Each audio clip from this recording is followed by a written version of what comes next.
Hello and welcome to episode 3 in the Idea Cast interview series. Today I'm glad to have Dr. Berit Brogaard with me in conversation. Berit is a professor and the director of the Brogaard Lab for Multisensory Research at the University of Miami. Her educational background includes a medical degree in neuroscience and a doctorate in philosophy. Her areas of research include perception, synesthesia, blind sight, consciousness, neuropsychiatry, and emotions. Berit has written over 100 peer-reviewed articles and some 300 popular articles on neuroscience and health issues. At the time of this recording, she has 7 books published, and that is what the core of our conversation will be today. We will be discussing her latest book, Hatred. We'll also, if time permits, be discussing Superhuman Mind, which is the book that had been previously published. I will have a list of her published books in the description field, books such as Seeing and Saying, and a book about love, a book called On Romantic Love. So I'm looking forward to this conversation, and I'm looking forward to learning quite a bit from Dr. Brogaard. So please sit back and enjoy this conversation, and we will learn something new about things from superhuman minds to hatred, and hopefully a little bit about love. So thank you for joining myself and Dr. Brogaard today.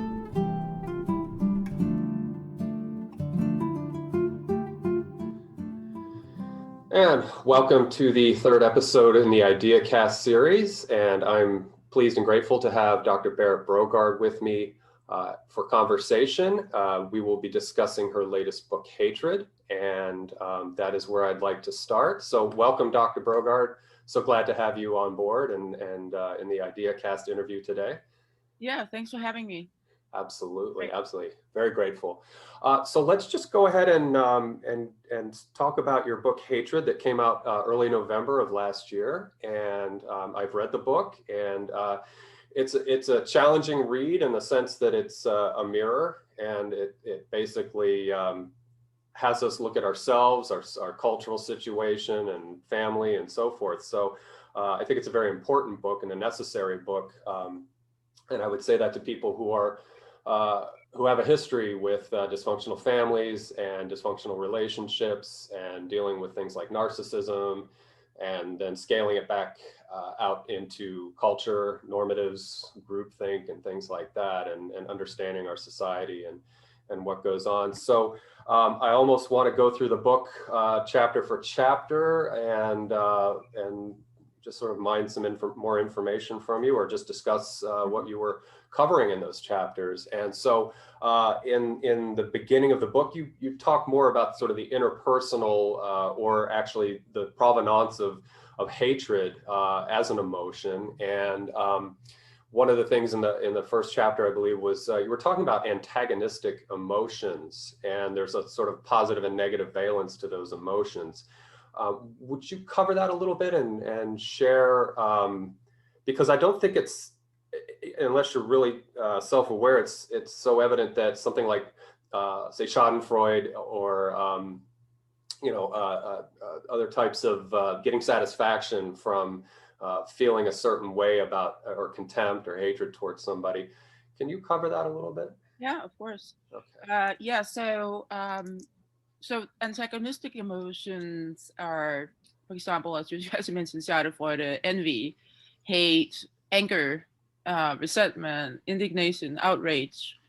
And what they have in common, of course, is that they are hostile or antagonistic. That's why they're called antagonistic emotions. But they also are targeted at another person. So not all of our emotions are targeted at another person, right? So even though sadness might be about the loss of someone, it's not by itself targeted at another person. So you're not sort of sad at another person, right? But you're angry at another person. So they're targeted. They have a target. They also have what I call a focus, and their focus can differ. And that's sort of what makes up their identity. So if you take anger, for example, the focus would be some kind of injustice to you, right? Or wrongdoing to you. You might be wrong about that, but that's how you perceive it. So that would be the focus, but the target would be you. And then envy, of course, is a lot more complicated. But there, typically you envy another person for having something or having gotten something that you would like to have. So that could be, you wanted the promotion, but they got the promotion, or they have an expensive car and you want an expensive car. But they typically have not done anything to you, right? It's not like they haven't stolen your expensive car.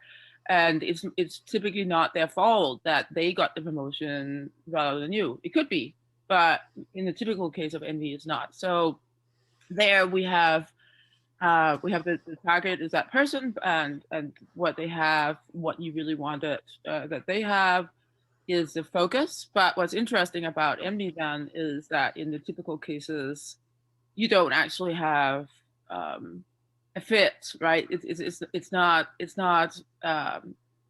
some sense it's not rational in the standard cases to envy people, because they haven't really done anything to you. And so when I talk about Schadenfreude, that's like feeling bad for someone who has gone through some negative events. Well, that is not in most cases is not sort of a fitting emotion either. Although all of the emotions can have fitting instances. So yeah. Okay. And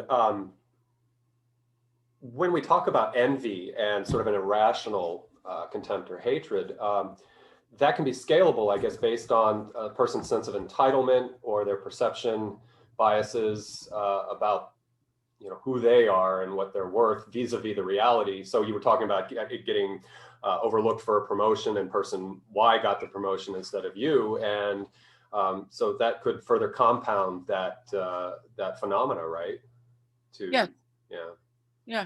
In neuroscience, excuse me, this is a little out of where we were just at, but in neuroscience, is there a way to quantify, or through the measure of, say, neurochemistry, to identify what anger really looks like, say from I don't know about an fMRI, but I mean, is there a way to quantify what, in other words, could a person walk into a room and read a set of metrics or data to see that the subject is, other than the obvious facial cues and maybe body cues, is there a way to suss out what anger is from a sort of neurochemical standpoint or a biological standpoint? I would say that technologically, we would not yet be able to do that. We would be able to discern with a certain, with an error margin, we would be able to discern a hostile emotion, I would say. Okay. Because there are definitely certain areas that are involved in emotions with that are antagonistic. So one, there are emotions that have a negative valence, but that are not antagonistic, like sadness. Mm-hmm. But then there are antagonistic emotions, and then of course there are positive emotions, like holistic emotions like love, or just positive emotions like joy. And I think that we would know enough to distinguish those categories, but specifically say, okay, that person, like looking at, say, an fMRI, which probably would be our best bet, and saying like, okay, that person is that's indignation, right, or outrage, or as opposed to resentment. That would not, I would say the technology would not be good enough for that.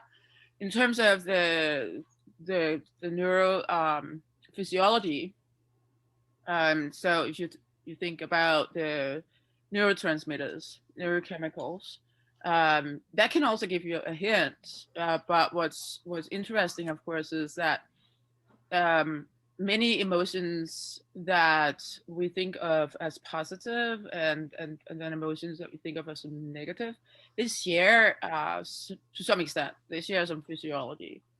brain physiology and bodily physiology as well. So an example would be new love and sadness, right? They share some of the same neurotransmitter profiles in the brain. So it would be harder to do it on the basis of neurotransmitter profiles. Okay. And as just to mention, like a famous very old experiment um, um, that was done to sort of see if emotions are contextual. So many years ago, a group of students were divided into some subgroups, and were given like either adrenaline or salt water, right? So in an injection, and then they changed the context in the waiting room. So they were just told that they were testing a vitamin or something, and in one waiting room, someone was extremely insulting. And they didn't know that they were actually being tested at that point. And in the other room, that someone was, nice and funny and complimentary. And then they were tested on their emotions when they got out of the waiting room and in to talk to the doctor. And the people who were around the very insulting person, they were much more likely to feel anger and hostile emotions, and the other ones were more likely to feel the ones in it with the funny complimentary person were more likely to feel positive emotions like joy. But what does the adrenaline have to do with that? Well, because it was more pronounced in both groups than in the group that just got the salt water. Okay. So that shows that you can have the same. Well, it doesn't show, but it indicates that you can have the same neurophysiologic physiology and have different emotions. Okay. And I think you mentioned in your book that ethics have changed a little bit in research, and that probably wouldn't fly today. I think that's something you mentioned in the book, that That's right. that particular research might not be able to get carried out in this day and age. And that reminds me of a study I think I heard it, I probably saw it on YouTube, but anyway, they're talking about people who were part of a study, and subjects would enter an elevator, and there would be a person who was part of the study with their arms full, and they had a cup in their hand, and they said, "Excuse me, could you hold this cup for a moment while I sort myself out with these papers?" And the subjects on the ride up said, "Yeah, sure." They all obliged, and the person would either hand them a warm cup or a cold cup, and then retrieve the cup after they organized themselves, and then the subject would go out to the psych floor on the 6th floor or whatever, and then they would survey these people, and they said, "Well, what was your impression of the person you rode up on the elevator with?" And going with intuition, how you would intuit this, that the people who held the cold cup described them as being a little less warm in their personality, being a little more cold in their person. This doesn't relate to what you just said, but it kind of reminds me. And subsequently, the warm cup people reported that individual had a very warm personality to it. So interesting how our perception works. Going to non-antagonistic anger, you mentioned that frustration is an example of a sort of a non-antagonistic, not necessarily hatred, but a strong charged emotion. And is frustration, is that something that can be ongoing as part of a pathology? I mean, there's obviously the frustration that you missed your train and now you're going to be late for a meeting, but can that be built in as part of somebody's character makeup or their profile, emotionally or psychologically, frustration? Yeah, that's interesting. But yeah, that is a sort of a standing form of frustration or anger that would be a trait, right? So a trait of something that we have for a longer period of time, and so a disposition towards anger is one kind of trait. So that might be hostile anger, but you can also have a disposition towards frustration, being more frustrated perhaps than the average person when something goes wrong, when something comes in your way. And so there is, in fact, some evidence that in bipolar 2, or at least a sort of patient evidence that in bipolar 2, submania, so when you have hypomania, hypomania, which is not sort of the most extreme form of mania, it can actually manifest as frustration, as opposed to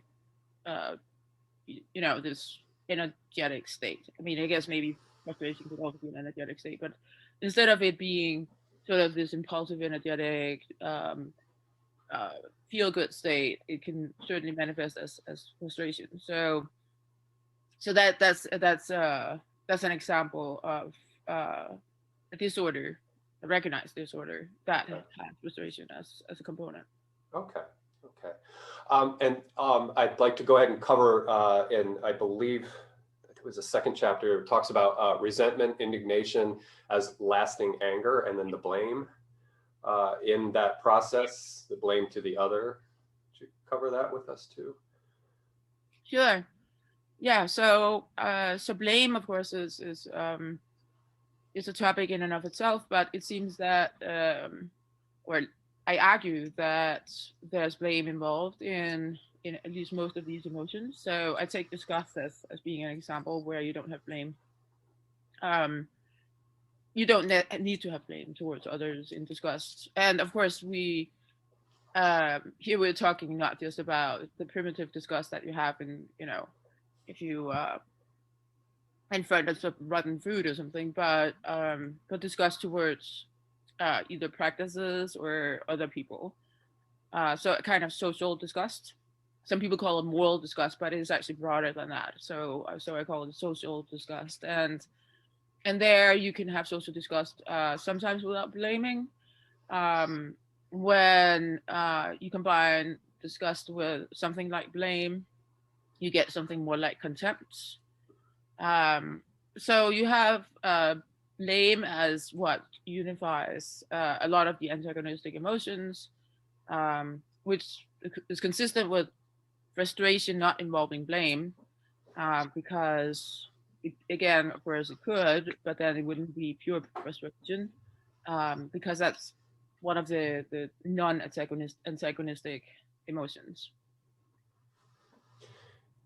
Is resentment a simple emotion, or is it a compound of multiple things? Resentment is complex. Yeah, that's Okay. That's what I take that to be complex. With simple anger, as a lot of people think of as like a basic anger that we can share with animals, is more like perhaps aggression. Aggression plus a kind of goal frustration. So already there, of course, we have several components, but it's considered basic in that we can recognize it across many cultures. We can recognize angry facial expressions, and the emotion is found across most cultures. But in the case of resentment, that is it's fairly universal in that sense as well, but it has the blame component involved in it as a component, right? Whereas as we're thinking, if we just think about anger, that need not have the blame component. That's what we call frustration, right? So yeah, you might kick the vending machine that doesn't give you your Diet Coke or whatever when you Mm-hmm. but some part of you is not really truly blaming the vending machine, right? If anything, you're blaming the people who are not particularly like that.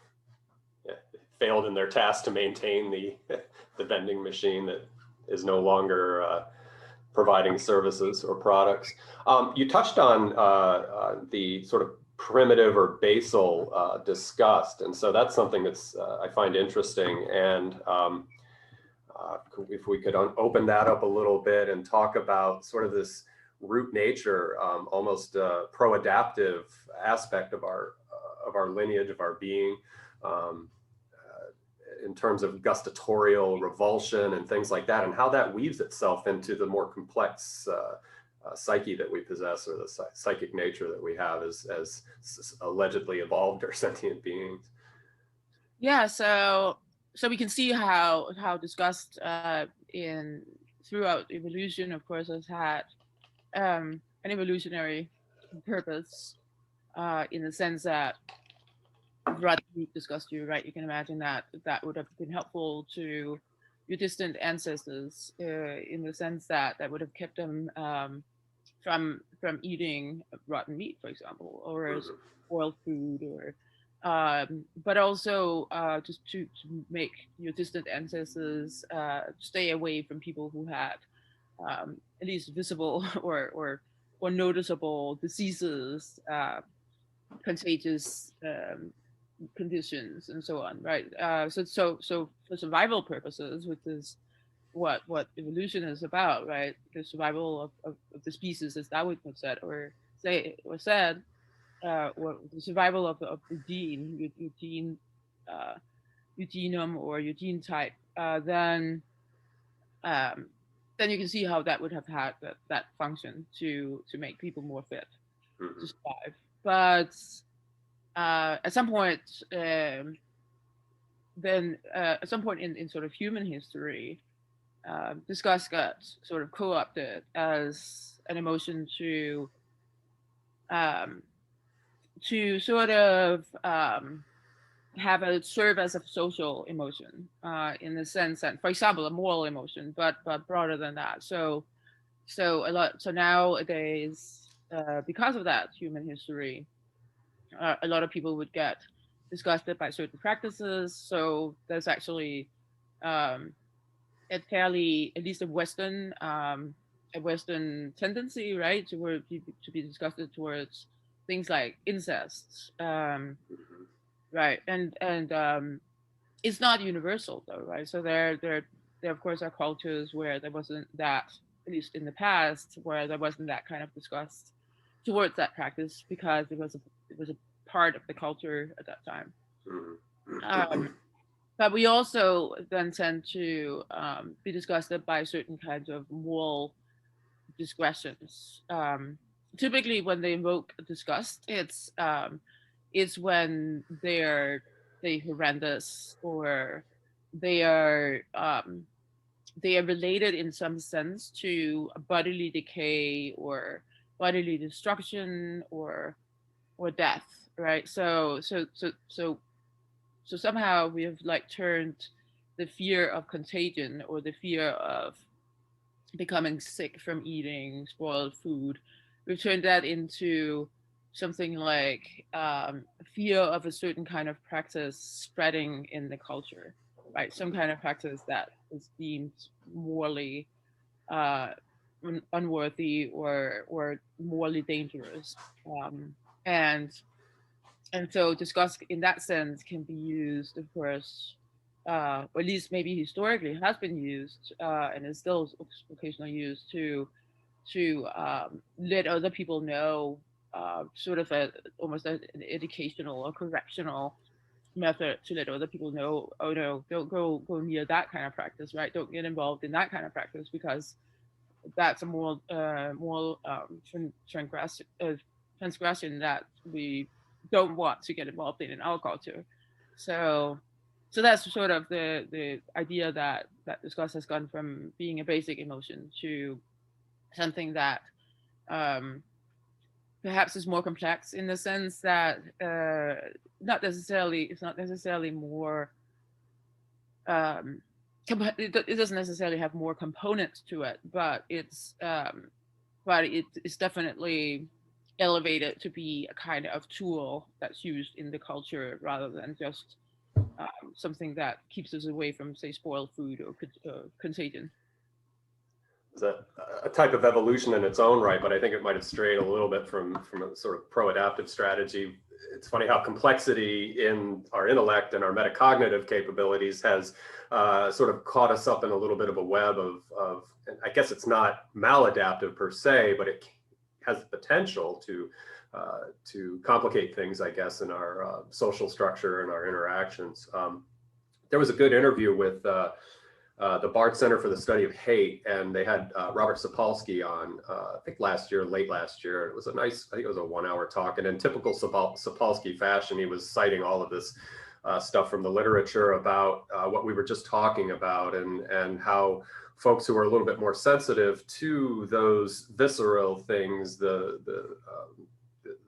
things that have potential for revulsion, tend to keep more household cleaning products around and things like that. So it was an interesting conversation.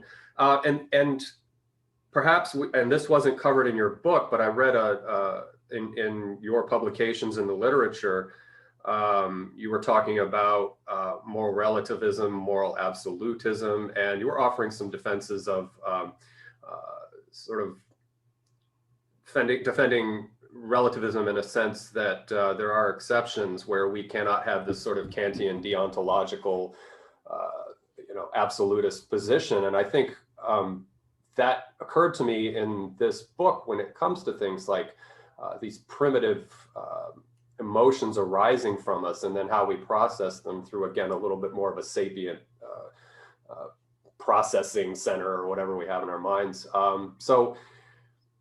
And perhaps we can get to this later towards the end of the book. You talk about the implications of seeking justice and so forth. So maybe we could hit pause on relativism and come back to that later, or do you want to cover that right now?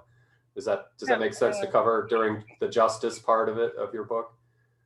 Yeah, I mean, it does definitely. That's also the sense. So I mostly talk about the injustice of group hate, but whereas I actually argue that in the individual case, hatred and even contempt can have an acceptable purpose. Mm-hmm. Or it can be morally defensible under certain circumstances. So there is that discussion. There is a tendency in sort of popular culture, but also in the literature, the scholarly literature, to take hatred and contempt to be unjustified emotions for any reason. Mm-hmm. And in the individual case, I argue that they can actually have or serve a certain purpose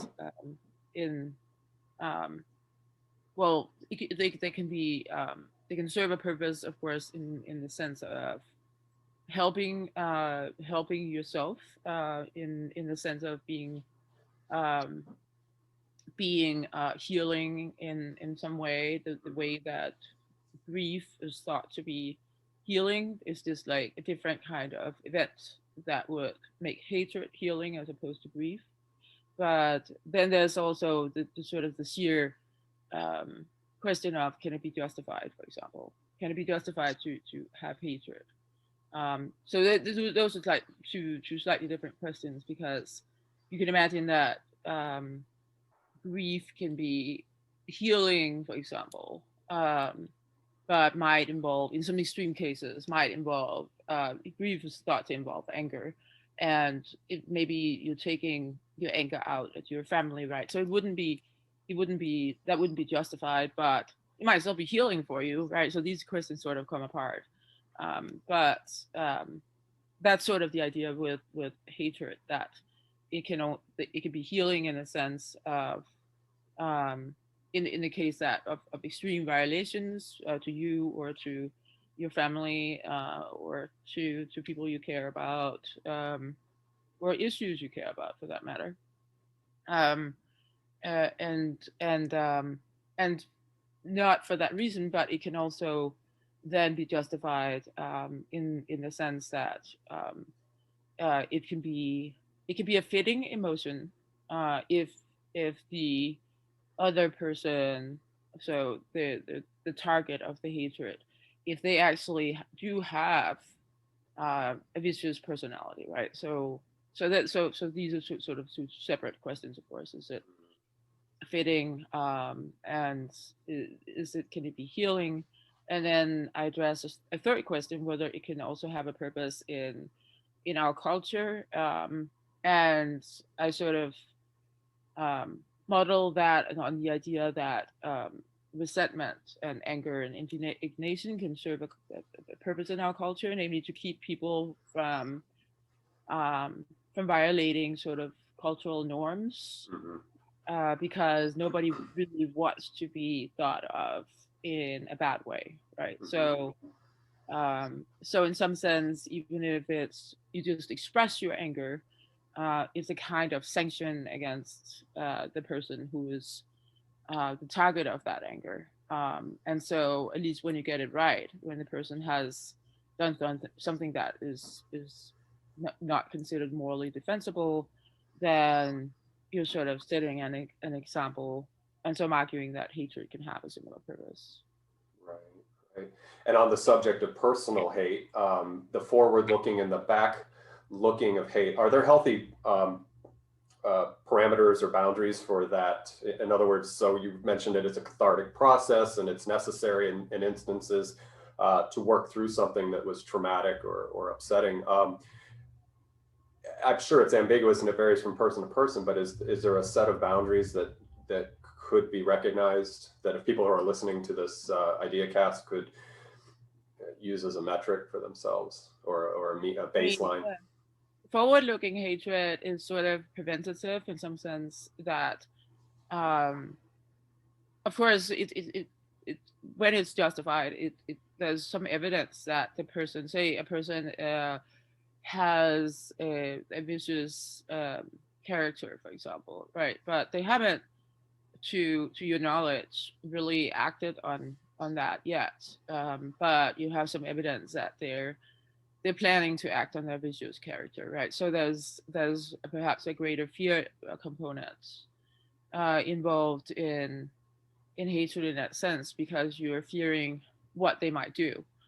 So that would be the forward-looking. The backward-looking is when you are when you know or believe that a person has done something that reflects not just, a small moral transgression, but something that's major or that's been repeated over time, and sort of reflects that they have a vicious character. So that would be backward looking, because the moral transgression or the horrendous thing that they have done has already occurred.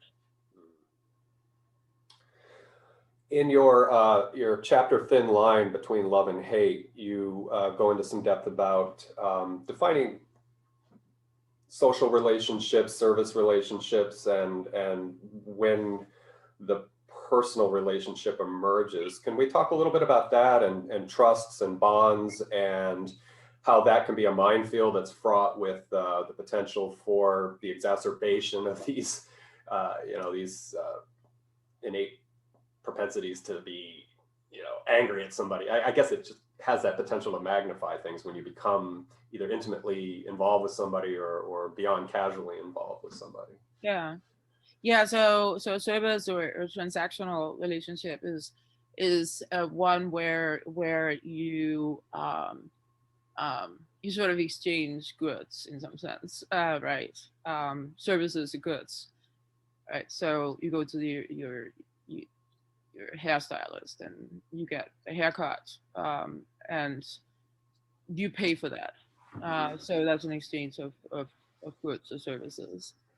But then when we enter personal relationships, or sometimes we don't just enter them, sometimes we are born into them, right? So in family relationships, we're born into them, but there's of course also, in some sense, a voluntary element here, because if you can completely sever a family relationship, right? So if you have a family relationship, then that is a voluntary element to that, in the sense that that you haven't broken that relationship, right? You're keeping it up, and of course friendship, that's a great voluntary element here.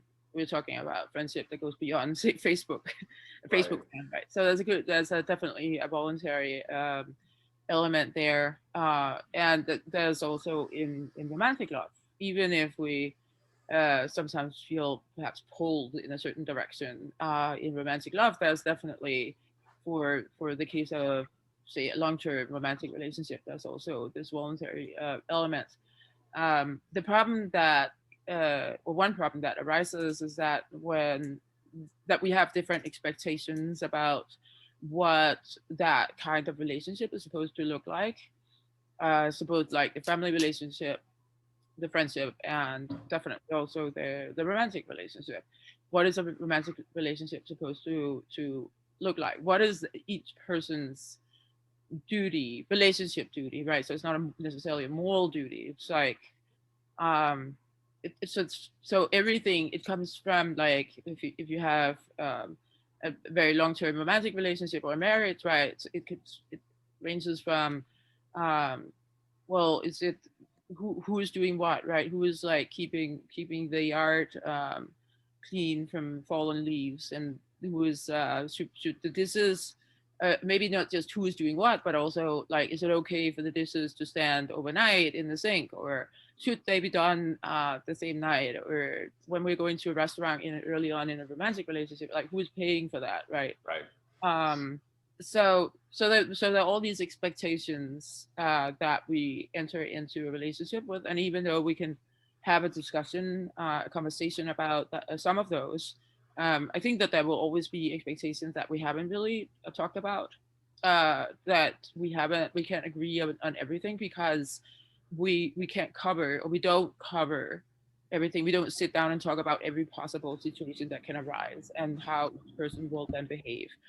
And so when we have broken expectations in a relationship, right, that can be that can be sort of, it's not, maybe it's too harsh to say it's a violation of trust, because that sounds more like, I agreed to do something for my friend, but I just sort of failed to do that, and that would be a violation of trust. But even when it's just an expectation that we have, or our way of seeing relationships, or friendships, or family relationships, and when those expectations are broken, especially when they're broken repeatedly, or if we have strong feelings about those expectations, we can feel betrayed, right? In the same sense that we can, if our trust is really betrayed in the stronger sense of where there was an explicit agreement. And so that's where relationships can be minefields, in that sense that you're more quick to anger and other antagonistic emotions, including hatred and contempt, in relationships, because there are so many more expectations that you actually enter that relationship with. And then there is also the commitment. And here I'm not talking about the commitment of a romantic relationship, but I'm talking about more of a time commitment. So for example, if you're just meeting your friend for dinner, and they don't show up, it's not just that they didn't show up and that was a disappointment, right? It may be that you've gone to great length to clear your calendar for this dinner, so I give an example of where someone had to arrange for childcare. At work, there was perhaps a retirement reception. But since you were going to dinner, you didn't eat the food there, and you said no to other arrangements that you could have made for that evening. And then when you go and the person doesn't show up, there's this huge, just for that very simple event, that could be like this huge like time-consuming commitment and rearrangements of your schedule in order to accommodate that. And so breaking that expectation, in this case is an agreement, of course, is more than just a disappointment of the person not showing up, right? It's actually it can be major, and of course in in more extreme cases, right, when someone perhaps has agreed to move across uh, the world with another person, right? That could be even more rearrangements of one's life and schedule that depends on. Yeah, no, I could imagine that for sure. And I'm sure all of us have little anecdotes. I was thinking of things in my life when you were describing that can certainly bring that up. And I also wonder, in the formation of a closer, intimate relationship and the potential for things to not run smoothly, is also the sort of characters or personas we construct for ourselves, and the maybe limitations on self-awareness, and how would that affect the dynamic of trust building and bond building with people. So in other words, people who are a little bit in the self-deceptive framework, trying to go into a healthy relationship. I've known people who I can sort of suss out that kind of character they play, and then also their ability or inability to relate to people intimately. So is there any foundation to that, or is there anything to that? Yeah, I mean, there's the attachment theory that divides people into some different categories, where, for instance, you can have an avoidant attachment style, or an anxious, for example, anxious attachment style. That's could also call that a dependent or a clingy attachment style. And then there's subgroups of those, but and most people also have, of course, mixed types of those attachment styles. But the idea is that as you grow up, it's not just your childhood and the family you grew up in, but also perhaps early relationships you have, including friendships that you have as a teenager, young adult, and a relationship you continue to have, including, again, friendships, family relationships. They shape your um, uh, how you represent relationships.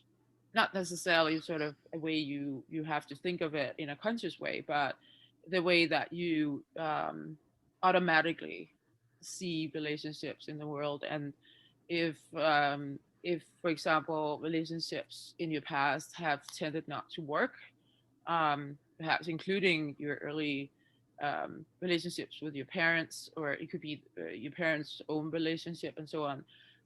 So that can lead to either an avoidance of relationship, right? So you might have a more avoidant attachment style, or you might have a more dependent attachment style. They can actually originate in some of the same events that have happened, but then whatever has worked for you in the past to cope with that, or also depending on your other personality traits, you might be on the more clingy side or dependent side, where you demand more from a friend or a partner, and then the avoidant attachment style would prevent people from, or at least sort of be an obstacle to people entering into long-term friendship or deep friendships and long-term committed romantic relationships.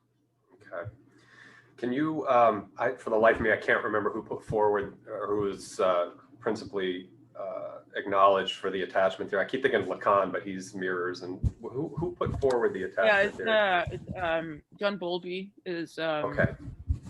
is sort of considered the father of assessment theory. Okay, good. I asked that because if there are people who are watching this who want to go further with attachment theory to understand more, so it's John Bowlby. Yeah, that is of course, like tons of people who have done work on attachment theory. So what he said was that how you relate to your parents as a child is sort of determining how you're going to attach to or have relationships with people in the future. But then since then, research has shown that later relationships too have a can sort of be formative in terms of your attachment. Okay, cool. Can we talk a little bit about parapathetic emotions and again in interpersonal relationships and how that affects relationships? Yeah, so these are the kinds of so a parapathic emotion is an emotion that has the opposite valence in some sense, or at least a mixed valence compared to what it normally has. So it would be, for example, a pleasure in hating, taking a pleasure in hating, or taking a pleasure in being angry, or even taking a pleasure in being sad. So it's something that we know from fiction and movies, right? So literary fiction and movies and even the news on television, right? So there might be let's just start with fiction, right? If a horror movie, for example, if it has the intended purpose, it's supposed to make you feel a sense of dread or horror, right? Otherwise, it doesn't have its intended purpose. But it's also entertaining or pleasurable in some sense. At least if you're into that genre, right? You would not seek out that genre if you didn't have a certain kind of pleasure in that you would take in watching it. And the same goes for a thriller or even a drama, right? That has sort of a negative conflict, but it's pleasurable to watch a movie. Otherwise, you would simply stay away from it. Yeah. With a novel for that matter. But then that can go beyond fiction. So there are examples of, for example, the sense in which people are drawn to tragic events, and something like a traffic accident makes people slow down, being drawn to seeing it, and it may not be obvious to people that there's a certain pleasure in slowing down in order to see that accident, but in some sense that is right. That is sort of this, you're drawn to, you want to see what's going on, and so there's a little bit, it's a little bit similar to watching the horror movie, and the same can go on with just simple news events, right, where people are drawn to watching things, follow up on them. And of course, sometimes you're driven out of sheer knowledge, right, or a desire to know. But in some cases, that you can also be driven out of desire to be entertained by tragedy or by hostile events. So that's parapathic because you in these cases, the parapathic emotion is sort of in the horror, or that you feel is a little bit pleasurable. But people can also hate others or be angry at others and find pleasure in that. And so that's a little bit, when it becomes a little bit pathological, or very pathological, depending on the case.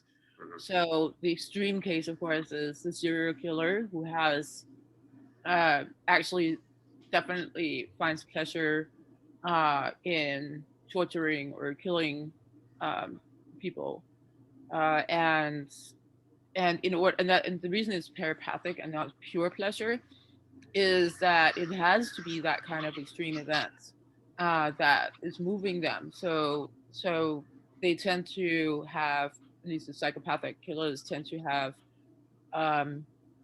less. They take less pleasure in ordinary events that other people would find pleasurable. So but to really sort of feel something, they have to go to such extremes, and that means that it's still the horrific nature of what they're doing that makes them feel pleasure. So it's parapathic in that sense. That almost sounds like it's straying into the reward mechanism territory. So, is that a dopamine hit that they're getting from the next act of violence or whatever it is they're doing. Yeah, at least with one group of psychopathic killers, that's exactly what's going on there. So when we say that psychopaths have flat emotions, that's not exactly true. What is true, at least of that one group, is that they have difficulty taking pleasure in ordinary events. So they can't just put on a horror movie or whatever is your favorite genre of movie, or pick up a book, or go play football with some friends, or whatever people do to find pleasure in their lives. They have to go to such extremes. Of course, it doesn't usually start with killings. It start with things that involve danger. Okay. It could be like you know, robbing a house, for example, right? So, but they find pleasure in that because it's an extreme experience for them that is here. If they're robbing a house or stealing from a store, the parapathic emotion perhaps is the fear. The fear is giving them pleasure, and then in some cases, in some more, when they go to the more extreme, it's their acting on a certain kind of hatred that gives them the pleasure. So yeah, it's the dopamine. Yeah. Okay. Yeah, and I know I've read in the past that they've run people with psychopathy through fMRI, and they've seen the pleasure centers light up when they show a picture of somebody being hurt, or so there's almost this innate for truly card-carrying DSM qualified psychopathy that seems to be tied into that their reward centers are different than ours. That, I mean, maybe I'm a psychopath, I don't know, but just that they have a different wiring that goes on there. I also think it's funny I said parapathetic instead of parapathic, so I wonder if that was a Freudian slip on my part. Probably just my bad reading here. So anyway, let's talk about domestic violence and emotional abuse in relationships, since we're still in the personal realm. If you could lend us some information on that too. Right. So yeah. So there's it's definitely also. I mean, that it can be driven by parapathic emotions as well. So from the abuser's point of view, of course, there are many different kinds of abuses, but in one form of abuse in relationships is sort of driven by the idea of that control is giving you that dopamine hit, right? So feeling powerful or in control. So, but taken out then towards, say, a romantic partner, more typically than a friend, would also be taken out on a family member. So that would be one form, right? And it's typically driven by sort of this taking pleasure in control. So the control is it can then take many shapes. It could be emotional abuse, verbal abuse, or actually physical abuse that that could actually drive a person right to feel a certain kind of pleasure. But of course, there's also a different kind of abuse that arises out of more of an addiction to anger. But well, that sounds like the same, because addiction usually is also combined with reward. But there's the idea that you can have difficulties controlling your own anger. So not addiction in a standard sense, but perhaps here is a difficulty controlling your own anger. And so so that when you take that out on the other person in the relationship, for example, that would be a kind of verbal abuse that's not necessarily driven by the pleasure of controlling another person, but by perhaps your lack of control of your own emotions. Mm-hmm. Mm-hmm. I don't know if this is a good time to to bring this up, but you cover quite a bit in a later chapter, and so I might skip ahead and then come back. There's something I might even not bring up. Narcissism and or subclinical narcissism, and then the dark emotional triad. And I'm thinking about emotional abuse, and so does some of that come from the traits of what either a bona fide narcissist would do to a partner, or somebody with those dark vulnerable triad. Does that play into that beyond? Yeah, no, that definitely does, right? So the dark triad is then narcissism, psychopathy, which of course does not always lead to killing someone, right? Mm-hmm. And Machiavellianism, which is sort of an extreme form of deceptive personality, manipulative, but more in the deceptive genre personality. And the vulnerable dark triad involves sort of more complex forms. So for the standard narcissism is also called grandiose narcissism, standard narcissism in the normal population. So we're not necessarily talking about diagnosed people here. But the vulnerable traits then have vulnerable narcissism and borderline personalities are not necessarily the full-blown diagnosed borderline personality disorder, but definitely some kind of borderline personality, and then also psychopathy, but in a milder form of that. That would be a secondary form of psychopathy. The difference between the two is that the vulnerable dark triad involves traits that make people both vulnerable while at the same time having, say, in the case of the narcissism, at the same time having this delusion about themselves and their worth compared to other people. But they're vulnerable, so they're also more difficult to detect, right? So they might not look like the stereotypical picture of a narcissist, because they're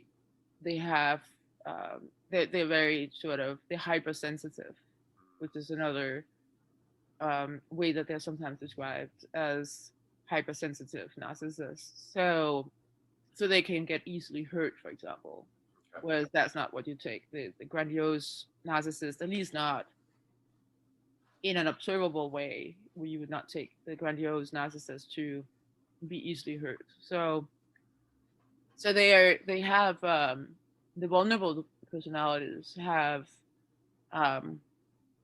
almost like a vulnerable side to them, but then also this cover.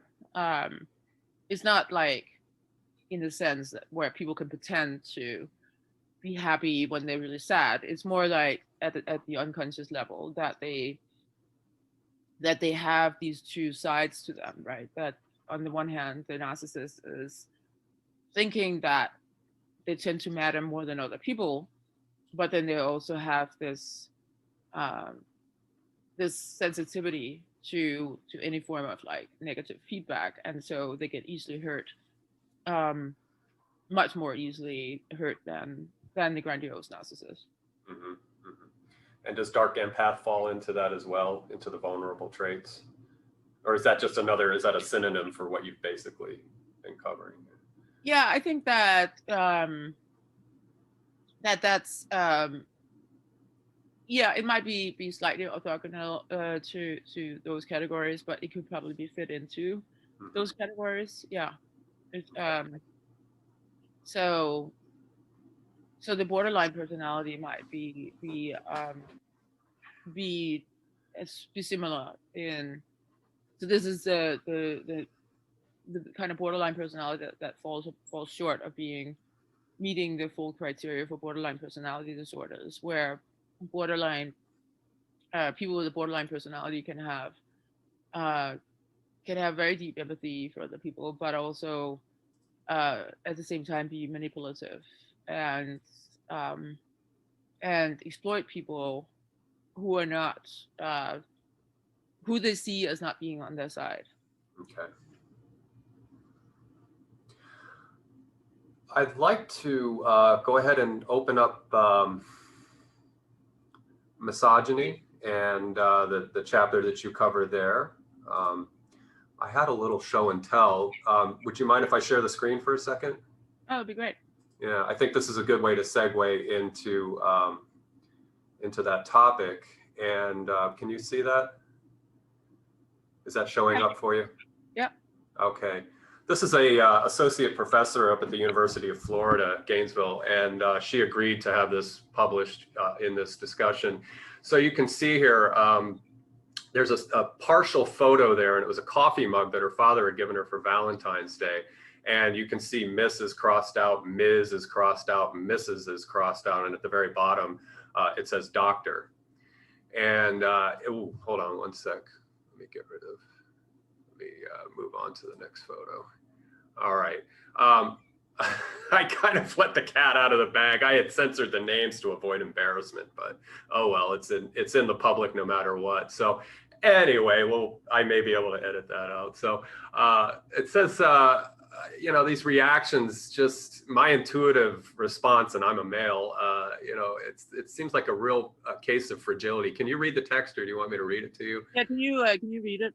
Yeah, so she's profiling these reactions that came on with her simply posting a photo of a coffee cup, acknowledging that she has a Ph.D. in social psychology.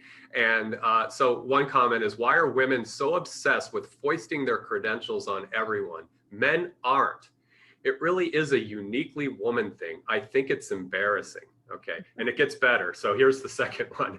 Why you gotta point out that you're a woman? Question mark. Huh? Question mark. I don't feel the need to point out that I'm a man all the time. Got this fancy Y chromosome and everything, but I don't need to point it out, I suppose is the conclusion of that one. So again, my intuitive response is I wouldn't identify with them as being in the same group, but it strikes me as fragility and a sort of hypersensitivity to what is a well-established normative in our culture to identify people, even people who go to Bible college and get I don't know what their degree is in reading a Bible, but we accept this as being a normative. And yet with the whole Biden thing a few months ago with Joe Biden, Dr. Joe Biden, this seems to have become the new straw man or target or something anyway, I brought this out as a way to step into the conversation of misogyny, because those two comments, not only are they self-contradicting, I'm not pointing out that I'm a man, yet I'm stating on Twitter that I'm a man, and why are women always foisting their opinions or their precious honorific degree titles, or whatever it is, and so anyway, it's all none of it is based in reason or sense, and Let's talk about misogyny for a moment, because it was particularly interesting too that she said she actually was a little bit ironic in her comment about the cup that her father gave her. Mm-hmm. She wasn't like saying, "Oh, look at this pretty cup my dad gave me." She was like, "Oh my God, look at what." Something so innocent, and I wouldn't see it as provocative, but I guess I'm not triggered that. It's almost like it's almost like playing it down, right? That she thinks that it's kind of funny that her dad would give her that kind of or funny or something different, that her dad would give her a cup like that. Mm-hmm. So she's almost playing down her credentials in some sense. Right. But then it's taken as if she's playing up her credentials. So misogyny that's a really great example of misogyny, the kinds of comments that that are made about women constantly on social media and elsewhere.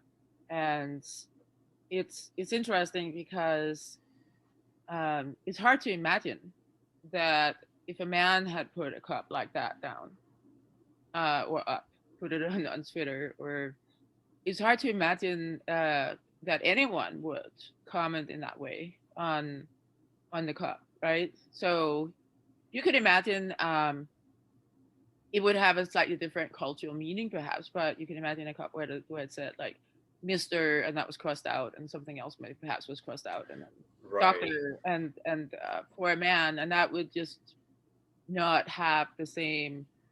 Well, it wouldn't have the same cultural meaning, but it also would not ever get the same comments. I don't think so. I suspect that if a man got that cup, it would be, oh wow, I didn't know you were a doctor, or oh, congratulations, I didn't know you were a doctor. Right. Shall I call you doctor from now on? Or it's like, Yeah. some acquiescence to their authority or something.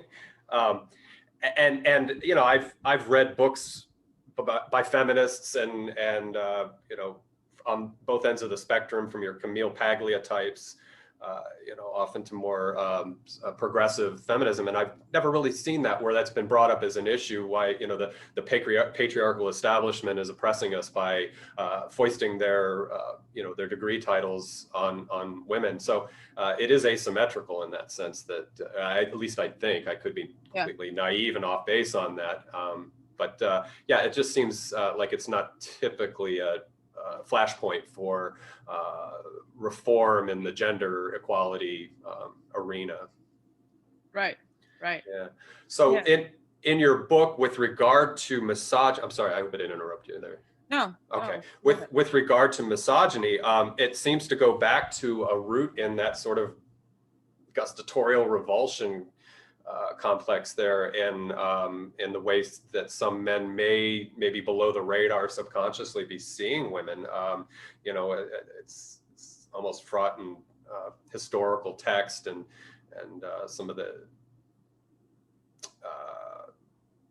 extracted from Abrahamic belief systems and so forth. This notion of women being impure or filthy. And so, do you want to carry on with that a little bit and Yeah, so historically, at least, right, there has been this myth of filth surrounding women.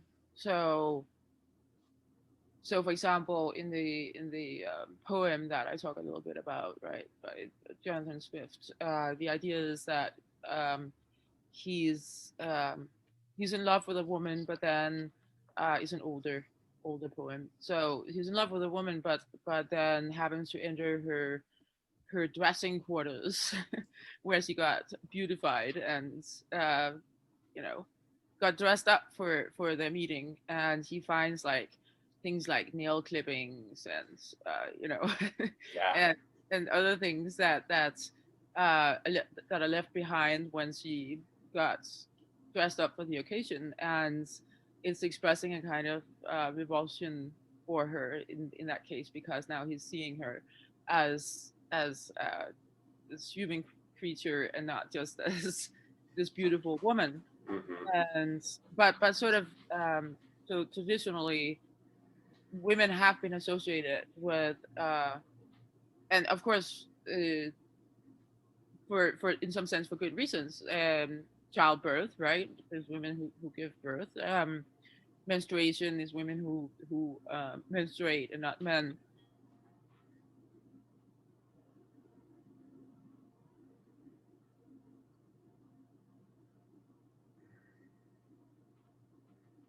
If you can hear me, your camera froze up.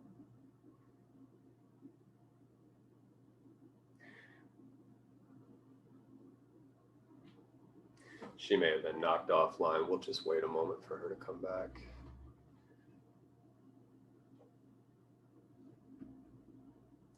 All right, we're back.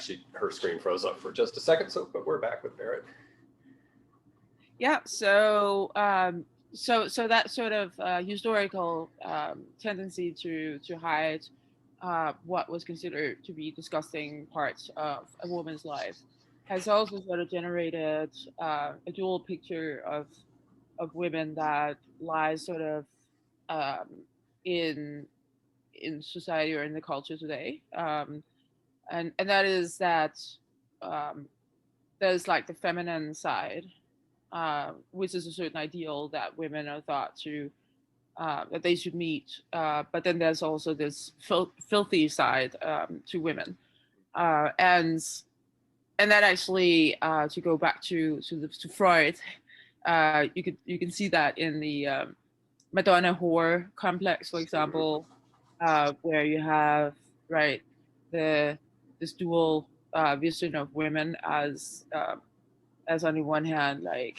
godly Madonna-like, but then also as whores, right? So there's this dual vision or ideology about women in our culture that I argue drives misogyny. So the ideal of femininity is sort of an unrealistic ideal that women are still held to a certain standard, and not necessarily all of those standards that go into that ideology. It's not that every man would hold a woman to those standards, but it can sort of be seen as underlying some of the actions that you see, like the comment that we were talking about before. For example, that women should not be ambitious, right? They should not strive for a career. That sort of underlies that comment that we saw, or the need to emphasize their own importance, right? That's something that women should not do. So there's these norms for what it means to be a proper woman in terms of their femininity, and when people violate them, that's when you get misogynistic comments. But I argue that there's also a kind of misogyny in associating women with the bodily stuff, right? So again, traditionally, men have been associated with wisdom and the intellect, right? And something that is not the body. So of course, there's also a certain body image for men in our culture, but traditionally, the great thinkers were men, and the rulers were men, and sort of it's and women were sort of the more earthly, bodily creatures who gave birth to the children and were nurturing and so on. So I think that of course we don't explicitly, meaning sort of consciously, or most people don't explicitly or consciously think of women that way, but I think it still provokes some of those comments that we just saw an example of. Right. Also, with regard to the formative years for boys, is this a mimetic process from father to son? Is this passed along in a sort of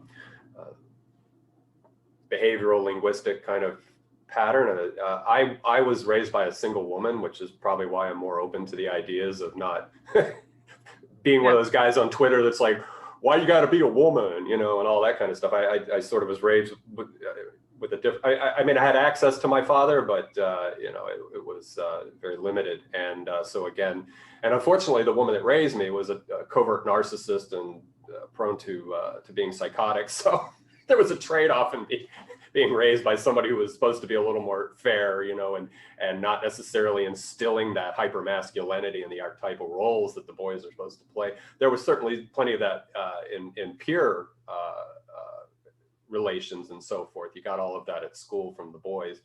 But anyway, is that a process in a social sense from fathers to sons? I think it can be. Of course, there are other influences like at school and so on that can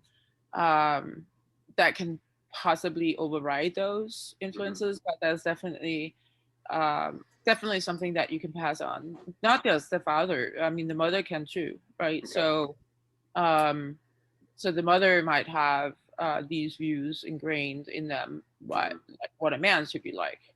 Right? It might be the mother who's telling the boy not to cry, and while allowing the sister to cry, and in that way, sort of instilling those stereotypes about men and women.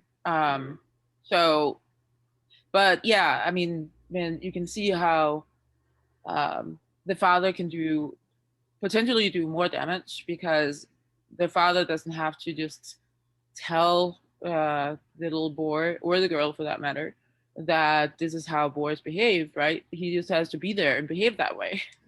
Right. And by behaving that way, then it becomes sort of ingrained um, in the children that, oh, that's how men behave.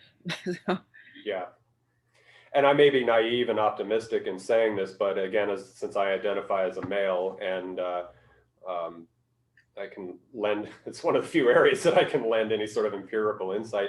I think there's a way to be a masculine male and not carry that baggage in of having to feel as though you're sort of this regressive, masculine, hyper-masculine male that has to put that dominance assertion into a male-female relationship. So anyway, I'm just throwing that out there for people that are listening, that I think it is possible to carry yourself as a man, if you will, and not have to feel as though that's part of the narrative. So I've taken an hour and 10 minutes, hard to believe, of your time. I want to check in with you because we haven't even scratched the surface of group hate and what to do about all these things. So would you permit me a few more minutes, and we can try to go ahead and wrap the book up? And because again, that was the main theme that I wanted to cover in this. And perhaps down the road, if this conversation was enjoyable to you, I can invite you back, and because I could keep you for probably 5 hours, to be honest, because I've looked through all your publications in the literature, and there was a lot of salience there as far as what we could talk about. So let's it may be suitable for another time if we have to cover it all, for sure. well, we don't have to cover. I'm just ADD, so I'm like, I could spend literally hours, and that's where I have to exercise self-control and not upset my guests. So maybe another 5 to 8 minutes, and then we could call it an interview for this one. And I would really love to have you back. So maybe we could talk about that in the future.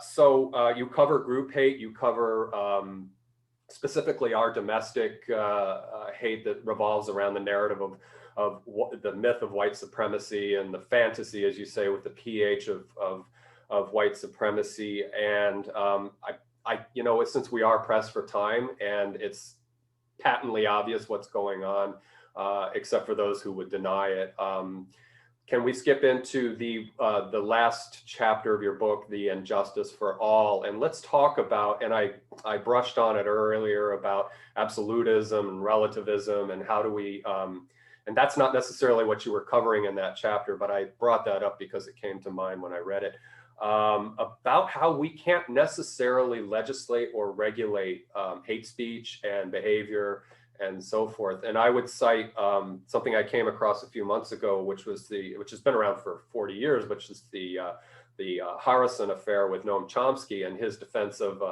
somebody in, I think he was a history or linguistics professor in France, in Paris, and he wrote a book on Holocaust denial, and he was really getting crapped on by the media and the court of public opinion.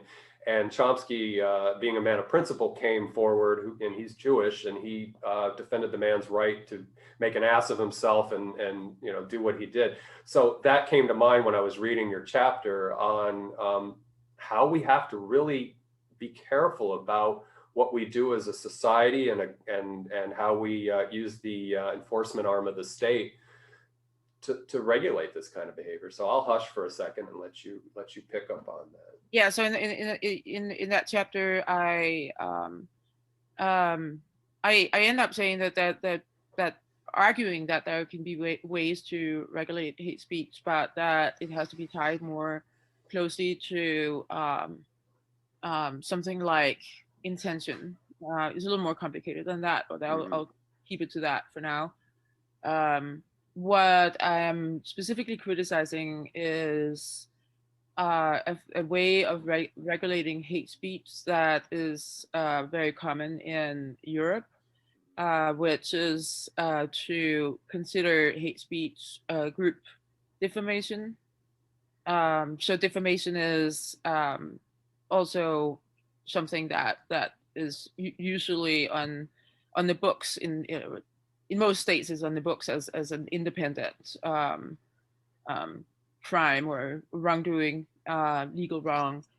And defamation is simply, for example, to accuse someone of a crime publicly, right? So not say that someone had been convicted of a crime. That wouldn't be like an offense to state that they had been convicted of a crime, but sort of just without ground, without having anything to cite from the legal system to call someone or say of someone that they have committed a crime. That would be an example of defamation. But there are many other types too. So anything that can portray the person in a disparaging light can be considered defamation. And so there's this argument that has entered the legislation of hate speech in Europe that hate speech is group defamation. And I think that there are many obvious problems with that. And the problem is that most hate speech, in fact, does not take the form of defamation. So for something to be defaming or be defamation, it has to be false, right? In other words, it has to be something that you can actually take to be false. Like someone is accusing you of having robbed a bank. That would actually qualify as defamation, legally speaking. But that's also something that can be confirmed sort of objectively. We can find out if that's right or not. And if it's just plainly false, then it would qualify as defamation. But the kind of hate speech that we want to perhaps legislate against or cut down on, often that doesn't have this truth conditional consent, right? So if you call someone a slur, right, it's not obvious what kind of truth conditional consent that has. Just like if you call someone a fool, right, it doesn't have a specific truth conditional consent. It wouldn't count as defamation. And then we get into further problems when, as you talked, when we have Holocaust denial. What is it about Holocaust denial? Well, that might fit the picture, of course. The problem is that there's another ideal in our culture that we're trying to protect with the First Amendment, and that is the ideal that we want to hear. We want to hear both sides of an issue.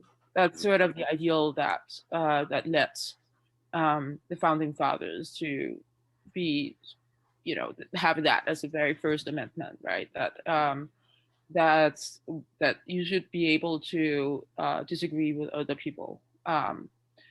So the problem with Holocaust denial then is that it's presented typically as genuine disagreement, but that it actually has a further purpose, right? So it's not mere disagreement. It has a kind of purpose to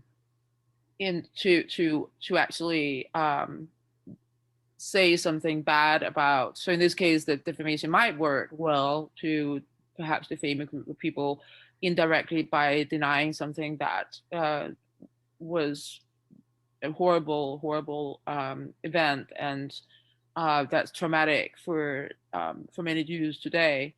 And so in that case, you have this kind of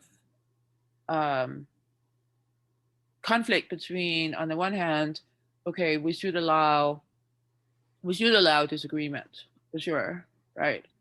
On the other hand, and that sometimes also means that you should allow for false viewpoints, right? Otherwise, you can't have genuine disagreement if you rule out the false viewpoints.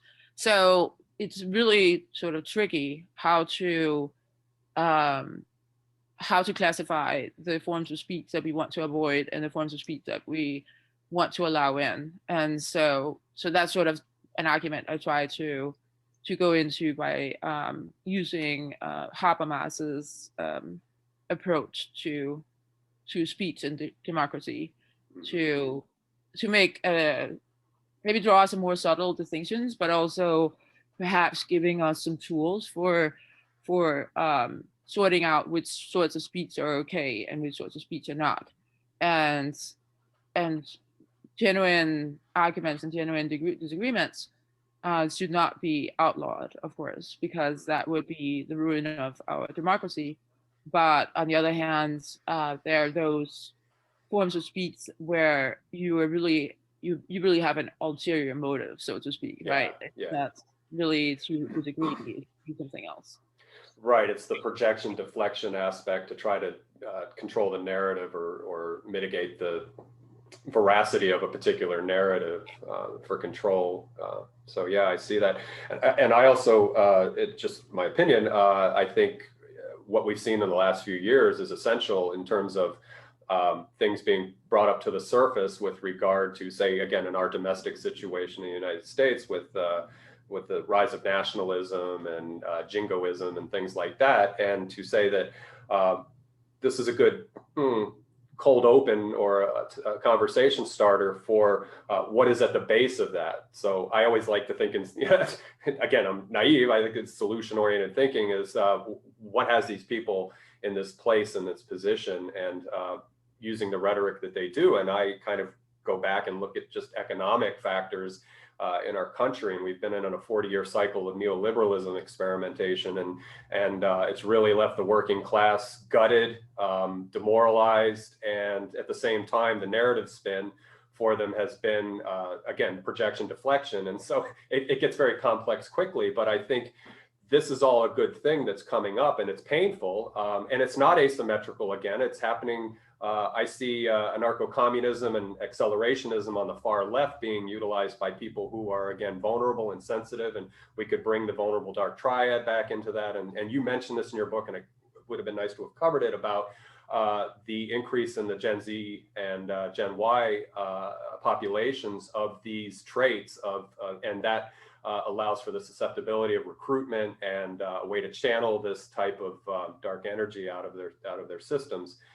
So it's obviously super complex, but I think it's it could go one way or the other. Obviously, we could just end up in complete chaos and having to figure out how to speak Russian or Chinese at some point. But right, so, hopefully we don't go down that path, that we destroy ourselves and somebody can come in and then manage us really well, like Xi Jinping or Vladimir Putin or whomever.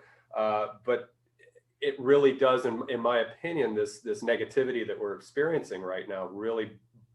It's like digging up your own past and remembering that you were abused or beaten as a child, and even though it was suppressed and all this kind of stuff. So it's like this collective chance for reconciliation and catharsis. Of course, that would involve some heavy tectonic shifts in our market systems.